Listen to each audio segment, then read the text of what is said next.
Hi everyone, it's a Trailblazing Grandma here.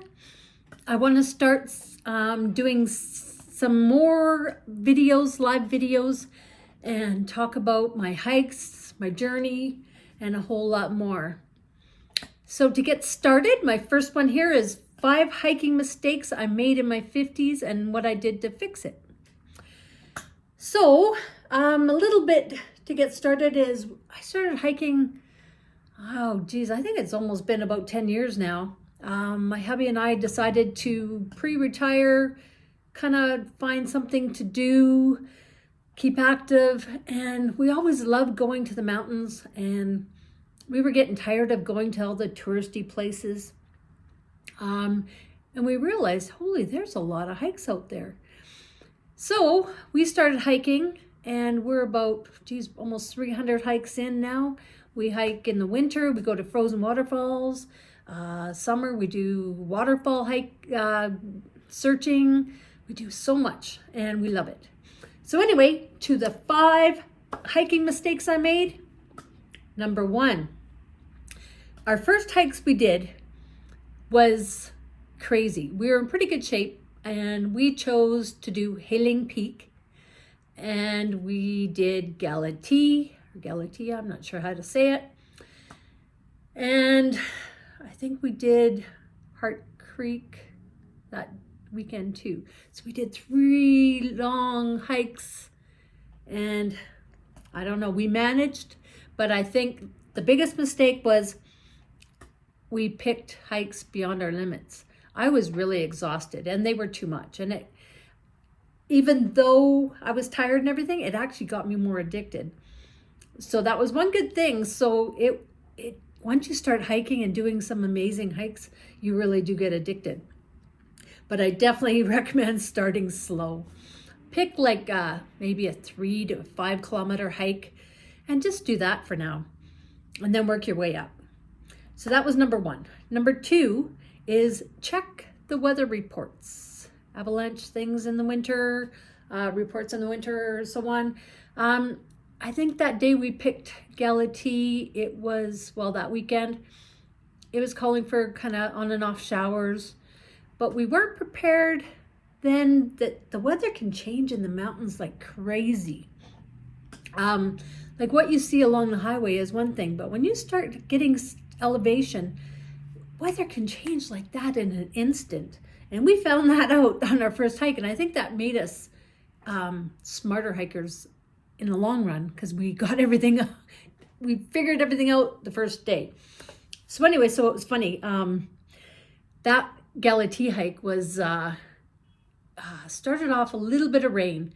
And so we weren't really prepared for the clothing, but I'll get into that. We ended up getting snow, rain, lightning, thunder. We had it all, and it was so muddy. We made it, I think, just about to the end, about 14 kilometers in.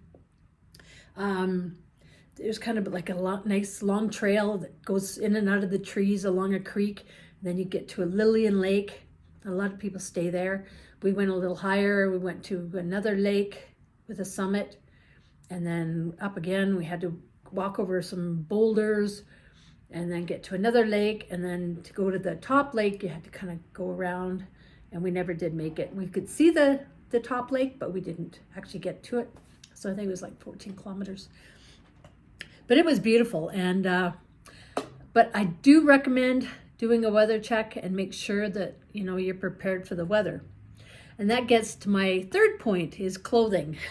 Dress for hiking, because things can change. I was not prepared back then. I had kind of a windbreaker type pullover, and I thought I'd buy a poncho, big green heavy poncho, if it rained, and I thought I'd be fine. I had my hiking poles, but don't use a poncho in the rain when you're hiking. Even if you pull the hood up, rain falls down your back, down into your pants to get your paint. I wore jeans, I think. Yeah, I think I even wore jeans. I didn't even have nice leggings or anything on. So I was like a drowned rat. It was crazy. So I definitely recommend a good rainproof, waterproof jacket. My husband had that and he stayed dry the whole time. It was funny because at the end of the hike, it was like, I'm standing on the bridge and I've got the blog coming up. I'm just look like just a drowned rat, and he was dry. Like he had a moisture wicking kind of jacket, and he had a hat on, and it was dry. Everything was dry. It was like unbelievable. We were like, we were in two different places. So definitely I recommend not using a poncho and dress for the weather. And maybe a change of clothes is good, because you never know. So number 4 was the use of trekking poles. I started using them right away, and thank God I did, because man, they've saved me in so many ways. We do a lot of creek crossings and elevation, so they help in so many ways. Like they take the pressure off your arms and your knees, and like if you're crossing a creek, you got great balance.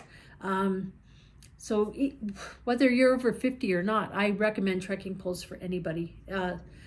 Some of them collapse and you can just put them in your backpack, and if you're not using them, but I use mine constantly, like right from the start of the hike to the end of the hike, and I'll never go hiking anywhere or even a walk around the city parks or whatever without them.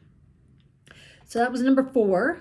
Number 5 is the use of micro spikes.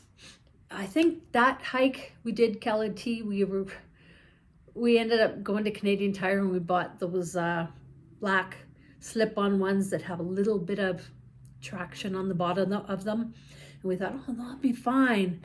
But 14 kilometers through mud and elevation change, like uneven surfaces and stuff, they fell off so many times, and I had to stop and put them on. And I think that's why I got even more wet, because it was just like you're bending over and you're trying to get these things on, and it was crazy. Never again. So we ended up buying micro spikes. I bought the Kahula ones. They're fit nice and tight, and they've got like a 4-inch or half an inch spike on them. They are amazing. So we just carry them in our backpack all the time now, because you never know, like if you run into, like it starts raining and it gets muddy, it helps with that. We do a lot of frozen waterfall hikes in the winter, and some of the surfaces are straight creek or river hikes that we go up and into the frozen waterfalls. You can get up into the waterfalls a little bit better. You don't have to worry about slipping and sliding. A little story, we went to Johnson's Canyon, a real touristy one, hike in Banff, very popular. And it was funny, we ended up wanting to go to the ink pots. Like we've been there many times, but we thought, well, let's just go to the ink pots, and we had our spikes and everything. So we put them on, and we walking up there, and we couldn't believe how many people were so unprepared. Like some people had like high boots on with heels and fur jackets, and they're tourists. They weren't prepared, but man, they were struggling. And that's fine. I mean, but we just walked right by them, and they're like, coming down was the craziest, because we walked, like there's